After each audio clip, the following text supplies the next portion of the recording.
Мен фермерчиликке келишимди көптөгөндөр таң калуу менен карашты. Анткени өзүм Москвадан эл аралык укук боюнча жогорку билим алып келдим. Ошон үчүн кантип эле кара жумушка аралашып кете алмак эле деп күмөн санагандар дагы болду. Адамдын каалоосу күчтүү болсо, сөзсүз ийгилик жаратат экен.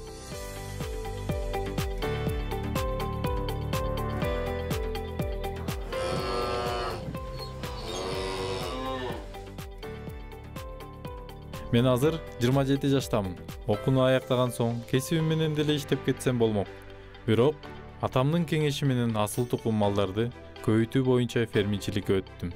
Анткени азыр дүйнө малдын санына эмес, сапатына өтүп жатпайбы?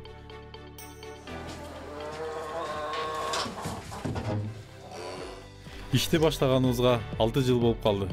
Дегенде ата-энемдин бир аз каражаты менен баасы 2400 евро турган Симментал породасындагы уйларды Швейцариядан алдырдык.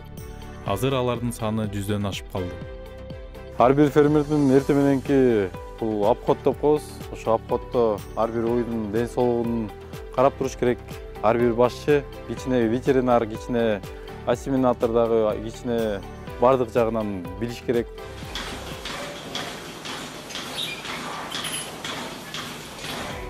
Күнүгө 500 литрден сүт өткөрөбүз. Уйларды баардык ветеринардык текшерүүлөрдөн өткөрүп турабыз.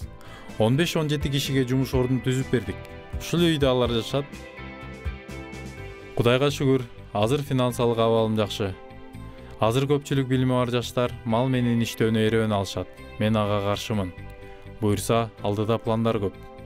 Заманбап мал багуучу жайларды курууну ойлонуштуруп жатам. Өзүм дагы асыл тукум мал багуудагы бардык күнгөй тескей маселелерди изилдеп жүрөм. Семинарлардан калбайм. Негизи, кайсы кесип болбосун, тынымсыз эмгек, мээнет гана ийгилик алып келерине ишенем.